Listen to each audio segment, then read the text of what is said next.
আল্লাহ সুবহানাহু ওয়া তাআলার কাছে আমরা শুকরিয়া আদায় করেই যাব। এবং সূরা ইউনুসে আল্লাহ সুবহানাহু ওয়া তাআলা ১০ নম্বর আয়াতে আমাদের জানিয়ে দিয়েছেন যে আখিরাতের পরে বেহেশতে আমাদের শুকরিয়াটা কেমন হবে, আমরা শুকরিয়া আল্লাহর কেমনভাবে আদায় করব।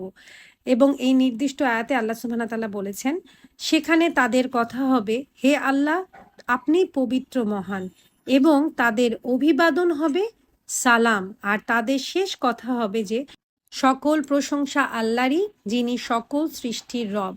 তাহলে এই আয়াত মোতাবেক আমরা বুঝতেই পারছি যে জান্নাতি যারা হবে তারা সবসময় আল্লাহর প্রশংসা বলতে থাকবে, তাদের মধ্যে শান্তি থাকবে। আল্লাহর প্রশংসা ঘোষণা করতে করতে তারা বলবে যে সব প্রশংসা আল্লাহরই এবং আল্লাহ সব সৃষ্টির রব, কারণ তখন তো তারা সত্যটা উপলব্ধি করেই যাবে।